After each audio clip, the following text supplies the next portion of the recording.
Chris, my audience care a lot about changing their life for the better. And I think at this time of year, change is front of mind for everybody. Everybody's thinking about New Year's resolutions, who I want to become in 2026. But when you look at the stats, 23% of people quit by the end of the first week of January, their New Year's resolution, the thing they aimed at. Roughly half of people will quit their New Year's resolution, the change they sought, by the end of January, and only about 9% of people will keep their New Year's resolution for the full year. So I guess my opening question to you is, does this time of year matter at all? Is it a useful, productive time to be thinking about change in your point of view? I think the world is split into two camps. One camp says there is no difference between January 1st and December 31st. Like, why wait? It's December 10th, just do it now. And the other camp likes the idea of there being a culturally appropriate moment to stop doing something and start doing something else. Most people need to realize that they're already spending tons of time worrying about the future and the past. They're going back to this thing that they regret. I wish I'd done this differently. Oh, I have rumination about something that occurred. I have a sense of wistfulness for something that I've maybe missed. I'm grief for something that I've lost. And then they're concerned about the future. They think, I'm uncertain about this thing that's going to happen. I could plan. I could try and come up with a solution for this. So you're already worrying about the past. You're already doing reflection and planning, just in a very unstructured way where you don't get to choose when it hits you in the face. This is a culturally appropriate moment, like a scheduling appropriate moment for you to just step in and think, okay, in between Christmas and New Year, people that work in retail, God bless you, people that have got to go back to work and do that thing, but usually there's a bit of downtime. It's a little bit slower. It's Boxing Day, you're chilling out on the couch, and you're kind of thinking, wow, I was here again at mum and dad's house or with the in-laws or whatever. What was I doing last year? What was it like last year? You're already in a little bit of a reflective mode. There is no special magic super secret squirrel sauce in January 1st. But it is a good moment to check in because life tends to slow down a little bit. Work time is a little bit more slow. And you're already doing this. You're already thinking about the past and the future, and this is just a good structured opportunity to check in and do it. I guess the question that everybody should be asking themselves is, what should I aim at? And is there such a thing as aiming at too many things? What is a good goal for change? And when you think about all the people you've interviewed and the change you've seen in your own life, what does a productive New Year's resolution or productive goal sound like? And how do I get there? Yeah, it's very overwhelming. If you realize, wow, I can do anything I want. I could look at my entire life. That's terrifying. That's absolutely terrifying. One thing I would say, this is your opportunity to change anything. Behaviorally, you can change anything you want. Not everything you want, right? That's the problem. You can become anything you want behaviorally, but you can't be everything you want. So you need to pick a small number. The single best question to work out what you should be doing next year. What would have to happen by the end of 2026 for me to look back on 2026 and consider it a success?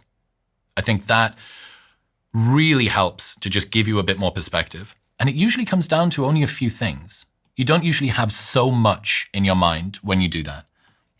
Setting the bar unrealistically high does not increase your performance. Imagine this. Imagine that you went into a buffet and you made your plate as big as possible. You said, I want all of these things. I'm going to put all of this stuff on my plate. And my stomach is going to expand to be able to fit it. That's not the way that our stomachs work. And that is not the way that our workloads work. So, first rule, in order to pick something up, you have to put something down. Don't assume that just because you've loaded more onto your workload plate, your work capacity will expand to be able to fit it into your stomach. Like, that's not the way that it works. Make the assumption, I can do no more than I'm doing now. I can switch stuff, but I can't add more in. Maybe you can. Maybe you're going to be able to squeeze your phone time. Maybe you're going to be able to become more efficient, more productive, whatever. But it's safer to just assume this is the pie that I'm playing with. And in order to pick something up, I have to put something down. So that's a really important thing because at the moment, it's December 29th. I'm full of gusto and motivation and I can't wait. I'm going to crush it. And yeah, for the first week, maybe you've got that. But if you're using motivation and enthusiasm to work yourself through your goals are predicated largely on a fuel source that you don't have control over. You don't have a massive amount of control over your motivation over a long amount of time. Like it comes and then it goes. You want something that's a little bit more rigid. So in order to pick something up, you have to put something down.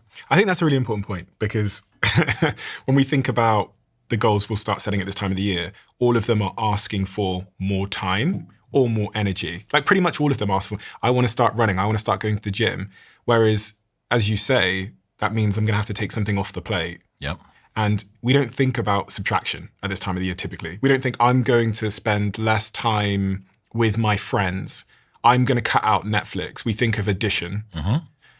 But logically, there's still just the 24 hours in a day and the finite amount of body budget that we have in terms of energy.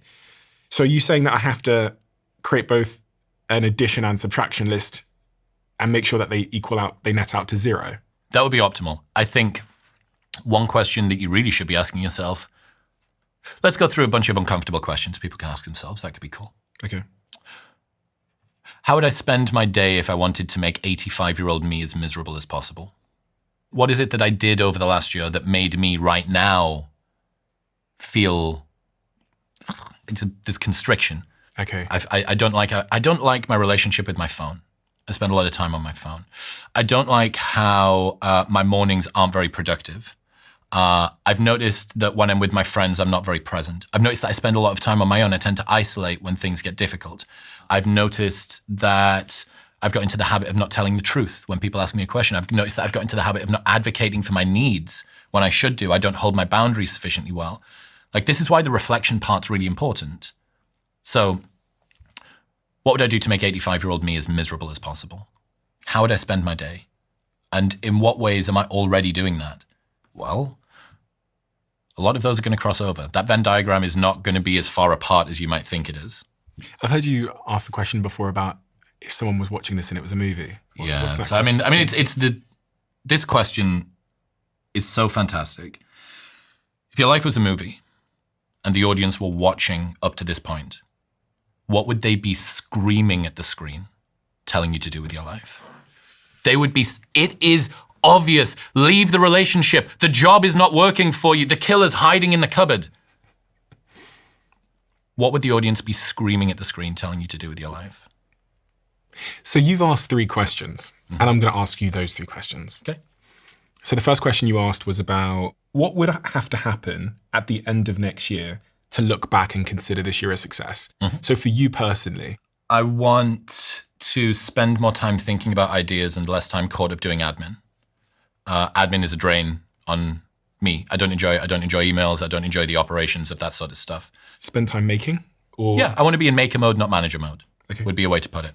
I want to spend more time with my friends. I've been solopreneur, grind, set, pick it up and lift it type thing a lot for the last forever. More time with my friends, more time connecting with people. So that's 2 things. Like if I can do that, spend more time with my friends and less time doing admin. Now, one of the problems that you have is, and I want to lose 20 pounds and I want to get my bench press up to 200 kilos and I want to do this. And it's like, really? Like, do you really, really, really want that? Because when I think about it, I have like much more gentle goals. I have much broader goals. And that's the stuff that I think is important to me. And if we think about your subtraction framework, what are you going to have to subtract?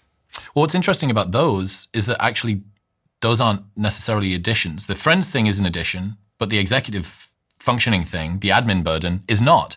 So actually that's nice because I want to do less of that thing, which should hopefully open up a little bit of time. What would I need to get rid of? I'd realistically need to get rid of some time sat in front of my computer doing boring admin stuff. I'd probably need to spend less time scrolling on my phone, less time on social media. I would maybe need to make some sacrifices in training as well. If I'm going to go out with my friends a little bit more in an evening, I'm going to have to get up a bit later. So there's some of the trades that we're going to have to make. The other question was around if this was a movie and the audience was screaming at you, what would they be screaming? You're already doing enough. You're already doing enough. Stop whipping yourself into submission, thinking that your happiness sits on the other side of the next set of goals that you're going to achieve. You've already achieved goals that you said would make you happy. So if you haven't made it now, if this isn't when life is going to begin, then when are you going to start? There's this wonderful idea of the deferred life hypothesis. Deferred life hypothesis is basically the sort of common belief that our life hasn't yet begun. That what's happening now is a sort of prelude, it's an intro to our life truly beginning. And upon reflection, what a lot of people realize is that this prelude that they run through was a mirage that sort of faded as they approached, and they were actually just running toward the end of their life. Like they're permanently putting things off. I get it. People have got realistic, structural, monetary requirements. They've got to get up, they've got to go to work, they've got to fucking change their nappy, they've got to walk their dog, they've got things that they need to do. That's not what I'm talking about. My point is, everybody thinks, a lot of people think, in one form or another, that my life will begin when. They're holding their happiness hostage. They're in a holding pattern, like a plane that can't land for some reason. It's like, what if that never changes? What if your problems in life are never, ever going to go away? What if problems are always going to be there? What then? Oh, wow. Well, I'm never going to arrive. That means I need to start living now. And I think for me, there's definitely a lot of, I will get there when, once the tasks of today are completed, once the problems are gotten through. There'll never be a time when there's no problems in life. Problems are a feature, not a bug. I sometimes wonder if this is a trait of just human evolution. Like, it makes survival sense for it to be hardwired into my genetic code to strive, to basically continue to strive, like to continue to conquer, to continue to build. And in fact, maybe if my ancestors didn't have that, we wouldn't be sat in a room now with all these lights and fancy cameras and such, because this is the consequence of a species that strive. And so I wonder if this is like the curse of being human, which is we just endlessly strive and then we die. And because we did, our offspring have a higher rate of survival. And like when I speak to people from, like East Asian traditions and stuff, they talk about being at peace and being at one and being satisfied and all these things. But it seems so alien to me to be satisfied. I think I live in a dichotomy where I'm like well aware nothing will change my happiness. And then at the same time, I'm completely striving as if it would.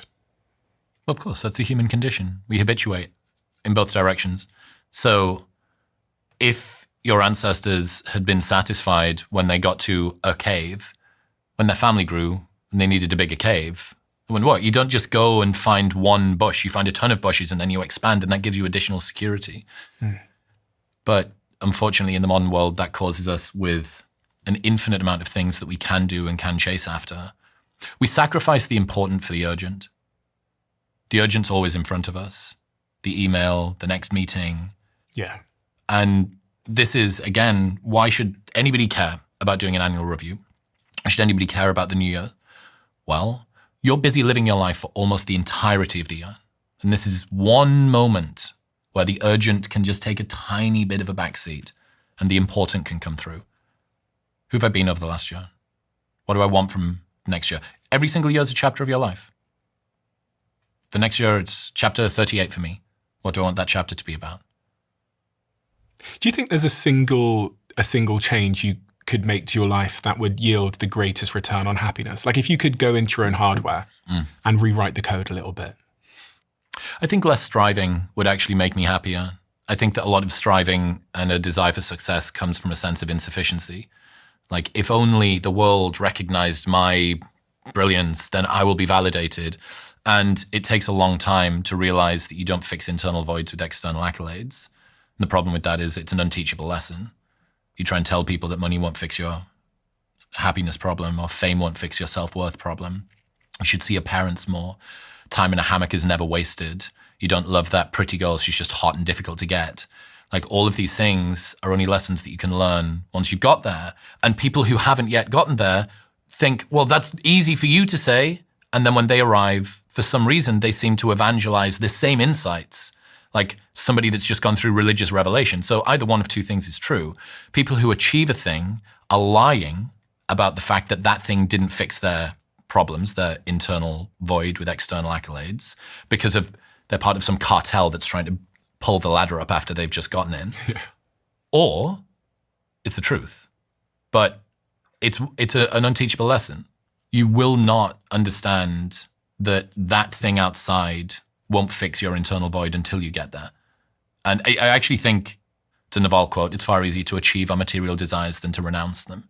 Like if you want a Ferrari It's much easier to actually work real hard and try and get some nice car, whatever it is, so that you learn that the car isn't the thing that you want, than it is to rid yourself of the desire for the car overall. And that's not to say that getting a Ferrari is easy. It's to say that getting rid of the desire is essentially impossible. I think me and you are probably two guys that at some deep level had some kind of internal void. Is that an accurate statement? Of course. Are you speaking in the past tense? Have, yeah. Yeah. You've now accomplished so much. You're like one of the biggest podcasters on planet Earth. You're famous. People know who you are. Eighth biggest in the world, talking to second biggest in the world. Congratulations. But people know who you are. You've got, money. You've got freedom now. You can go wherever you want, do whatever you want. People know who you are. You get restaurant reservation tables. You did it. Is it what you expected? And has it actually changed that internal void? The interesting thing is, I never actually thought I was going to amount to much. I was just really interested in what I was doing, what was in front of me. I didn't think this is going to lead to me achieving something or living in America or whatever. Each different step got me there. But no, of course not. Of course. The unteachable lesson has smashed me in the face, which is fame won't fix your self-worth. Money won't make you happy. You should see your parents more. You can take a day off. All of these lessons, you have to live them to learn them, unfortunately. And my last question on this is, when I asked about the change to your code that you'd make, you talked about fixing the striving. What's been the downside of the striving? There's a common sense of not enoughness. I will be enough when, right? Because you can either run away from something you want or run towards something, run away from something you fear or run towards something you want. And what's the consequence of that not enoughness? It's a sense of lack. It's also a provisional life. It's putting life off. I will be happy, satisfied, peaceful when. And is that a thought you have? It's more like an embodied sense. You feel it. I feel it. Yeah, I very much feel it. It's this striving, it's this pull, it's this sort of magnetism moving forward. But yeah, dude, if your life was a movie and the audience were watching up to this point, what would they be screaming at the screen telling you to do? It's usually a very reliable indicator of where you should be putting your attention. So as we think about next year, the things one should aim at, what I've heard you, I think you said it on the High Performance podcast, you said you're really obsessed with understanding what success actually is.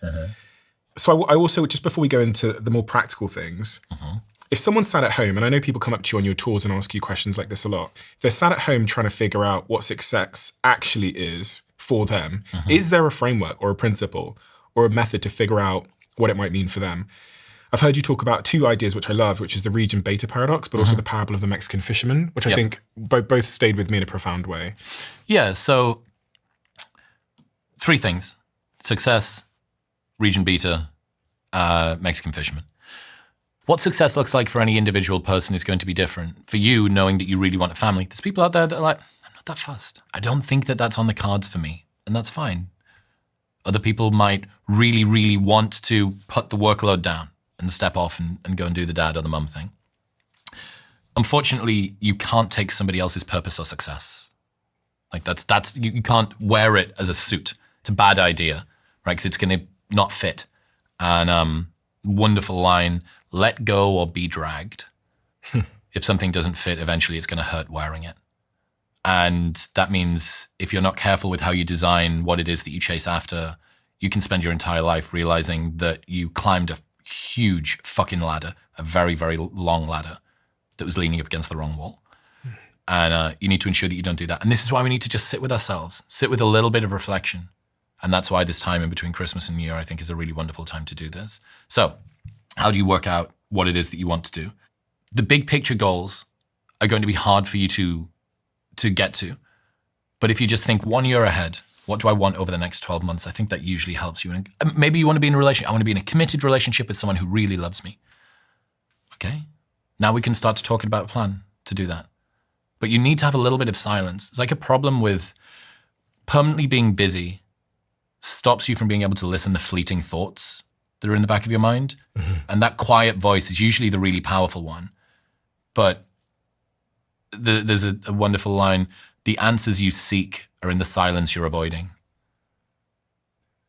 The answers that you seek are in the silence you're avoiding. Do you meditate? Of course. You do? Yes. Yeah. Do you? No. Do you wish you did? I think the definition of meditation is quite blurry, because for me, when I will have a shower for like 30 minutes and all I'm doing in there is thinking. I'm not cleaning.